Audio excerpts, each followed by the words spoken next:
Jaučiuosi labai gerai. Labai laukiu pirmų varžybų ir šiaip grįžti namo yra visada smagu. Nesenai čia buvau grįžęs prieš 3 mėnesius su Lietuvos rinktinė, kai sportavau. Bet žaisti Lietuvos krepšinio lygoje, manau, irgi yra šioks toks pasiekimas. Žiūrėdavau Vilniuje arenose, kai žaisdavo Rytas. Tai tikrai gal net ir keista, bet sunku patikėti, kad ir man čia reiks išbėgti. Ir jau esu debiutavęs, bet kad didesnė rolė kaip čia Klaipėdos Neptūne, tai tikrai labai laukiu. Buvo aišku keista, bet vis tiek palaikiau savo komandą, tai yra Neptūną. Vis tiek dabar, nors ir priklausau Rytui, bet žaisiu už Klaipėdos Neptūną, tai nematau jokių pasiteisinimų, kodėl nepalaikau Ryto. Manau, 100% palaikau savo komandą dabartinę. Tai buvo keista, bet tikrai buvo geros varžybos ir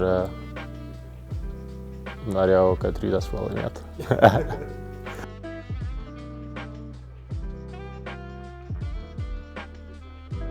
Tai buvau ir Rūbinėj per varžybas, per ilgą pertrauką tikrai visi labai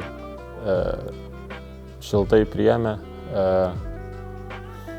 Susipažinom tikrai labai šauni chebra. Su kai kuriais esu žaidęs, tai tikrai jie man davė ir dar duos patirties, manau.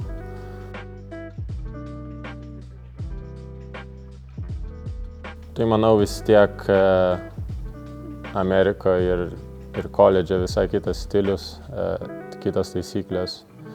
Gyvenimas pats kitas. Kai tik atvažiavau, buvo viskas kaip filmas. Aišku, COVID metais atvažiavau, tai negalėjau visko patirti pirmais metais, bet jau 2 metai buvo ir paskaitos gyvai, ir dalyvavom visur su komanda. O krepšinio aikštelėje tai patirties labai daug gavau, daug ką pagerinau asmeniškai, komandiškai irgi žaidėm labai gerai visus 3 metus. Tada šiek tiek turėjau šansą sportuoti su NBA komanda, įgavau dar daugiau patirties, fiziškumas, patys greičiai. Tikrai įsitikinau, kad yra viena iš stipriausių lygių pasaulyje. Talento atžvilgiu, manau, vienareikšmiškai aukščiausia lyga pasaulyje. Tai teko stumdytis, pavyzdžiui, kaip su Joel Embiidu, tai tikrai geriausias žaidėjas NBA praeitą sezoną. Tai tą įsitikinau ir bendrauti su tais žaidėjais, jie paprasti žmonės, labai smagu yra ir patirties gavau ne tik aikštelėje, bet ir už jos ribų.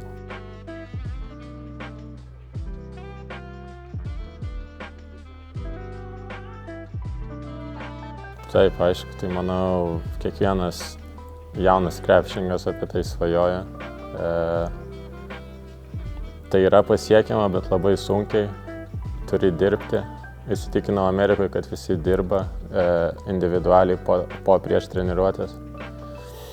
Tai tikrai tas darbas, manau, man ir vos nepravėrė tų durų. Tai aš tiesiog savo sakau, nenustok dirbti, neklausyk tų visų pašalinių. Ir viskas pasiekiama, tikrai nepavyko per tą pusę praeiti. Manau, ir tikiuosi, kad pavyks dar praverti duris per kitą pusę. Taip, tai aišku, pasisveikinom, pasikalbėjom. Nebuvo daug laiko, tai tikrai visko iškart neaptarėm. Bet aš jį pažįstu iš truputį anksčiau, jisai buvo Ryto asistentas. Tai kažkiek mane yra pačiupinėjęs, bet dar buvau jaunas, manau, nebuvau jau labai geras. Bet jo, čia dabar va Klaipėdoj, tai tiesiog jokių lūkesčių tikrai jis man nesakė ir manau nereikia, nes visi čia laukia, galvoja, kad aš siausiu ir panašiai, bet manau reikia viską po truputį, žingsnis po žingsnio, įsitvirtinti lygoj, įsiminti visus derinius ir stilių, ką Neptūnas žaidžia, tai manau viskas bus gerai ir žiūrėsim varžybas po varžybų. Manau, viską po truputį, vis tiek krepšinis yra tas sportas, kur visur gali tobulėti. Nėra, manau, žaidėjų, kurie yra viską išmokę. Tikrai yra daug kur mokytis krepšinio pasaulyje. Aišku, visi kalba apie tą tritaškį metimą. Tikrai, kai nieks nemato, tikrai aš jį metu pataikau, bet nemačiau Amerikoje būtinybės Neptūno fanams, tai tikrai linkiu ateiti į varžybas. Kiek žinau, nelabai gausiai susirenka, tai norėčiau pamatyti kažkiek daugiau žiūrovų, nes tikrai esu pradėjęs žaisti prie daug fanų ir tikrai labai padeda ir jaučiasi kaip šeštas žaidėjas aikšteliai. Tai laukiu ir tikrai stengsiuos padėti komandai, kad būtų kuo daugiau pergalių šį sezoną.